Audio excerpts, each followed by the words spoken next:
صباح الخير. هنعمل النهاردة مع بعض فراخ مشوية بطريقة حلوة جدا، وتتبيلة في منتهى الجمال كده هتخليها معانا حلوة. وهقول لكم كمان ازاي ما تبقاش زفرة وتطلع جوسي كده وطرية، ما تبقاش ناشفة في الشوي. وكمان هنحطها مع خضار مشكل، هحط تحت منها خضار مشكل. وتعالوا معانا كده خطوة بخطوة، هقول لكم على الطريقة اللي نعملها بيها، وما تبقاش معانا لا فيها زفارة ولا فيها اي حاجة، وتطلع احلى من بتاعة بره بكتير. يلا بينا نشوف هنعملها ازاي. المكونات عندي فرخة وسط، ومعايا بصل مبشور، هحتاج المية بتاعته بس.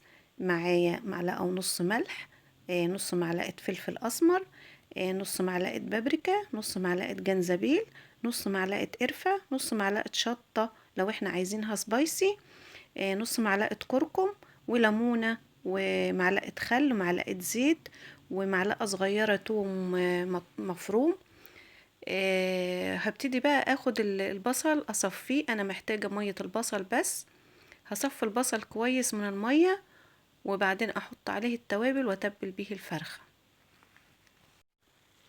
بعد ما صفيت البصل من المية بتاعته كده، هحط كل التوابل على مية البصل. انا بحب اعمل الفراخ المشوية بمية بصل والخلطة دي. ما بحطش البصل عشان بيتحرق على الفرخة وهي بتتشوى. ففي مية البصل بتديلها طعم حلو، وتحتفظ كمان بشكل الفراخ وهي مشوية. ومعلقة التوم، ولازم تكون مهروسة حلو. وباخد كمان الليمونة اعصرها، وحطيت معلقة زيت ومعلقة خل، وهبتدي اقلب المكونات كويس لحد ما الملح يدوب. تعالوا الاول بقى اقول لكم شوية معلومات قبل ما نتبل الفرخة. الفرخة الاول لازم تتنقع في محلول ملح عشان الزفارة اللي فيها والدم كله ينزل. طيب نعمل محلول النقع ده ازاي؟ بنجيب لتر مية ونحط فيه معلقة خل ومعلقة ملح كبيرة، ونعصر عليهم ليمونة، وندوبهم كويس، ونروح ناقعين فيهم الفرخة لمدة ساعة. بعد كده بنغسلها نشطفها تاني كويس، وبنشيل سلسلة الظهر بالرقبة، عشان دي اللي بتخليها تبقى زفرة شوية بعد ما تتشوى، لازم تتشال. وبنشيل الصدر كده واعمل فتحات، عشان الجلد بتاع الصدر ده بيديها شكل برضو، فمش هعمل الفتحات بالجلد، بشيل الجلد كده، اخلي الجلد عنها شوية، وبعدين اعمل فيها الفتحات دي عشان تتشرب كويس من التتبيلة وتبقى حلوة ومتتبلة كلها، وطعمها يطلع في الاخر حلو. بدلكها كده كويس واسيبها في التتبيلة لمدة ساعتين.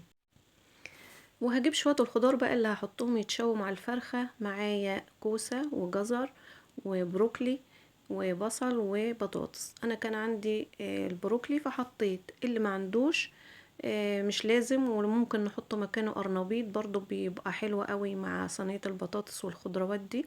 المهم تبقى خضروات مشكلة، اي خضار عندكم ممكن تحطوه، وممكن تشوي الفرخة من غير خضار خالص براحتكم. انا حطيت معلقة زعتر صغيرة، ونص معلقة ملح صغيرة، وربع معلقة فلفل، وشوية مية عشان الخضار يستوي تحت الفرخة، لان الفرخة برضو هتنزل السوائل اللي فيها على الخضار. الخضار بصراحة بيتشوى تحت الفرخة بيطلع طعمه جميل جدا. جربوا الطريقة دي هتعجبكم، وهتعتمدوها ان شاء الله، نفس التتبيلة ونفس الطريقة كده هتطلع حلوة قوي معاكم، وهتحبوها وتدعولي.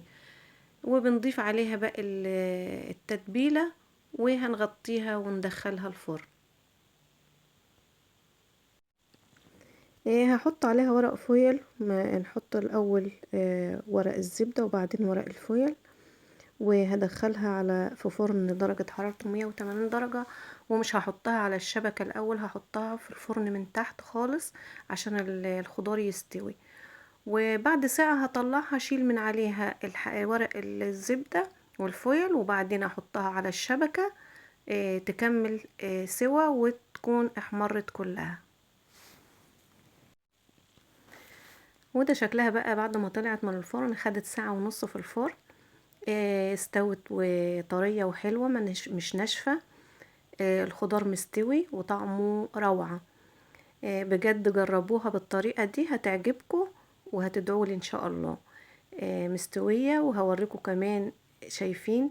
بس سخنة، ما كنتش قادرة امسكها عشان كنت لسه مطلعاها من الفرن على طول.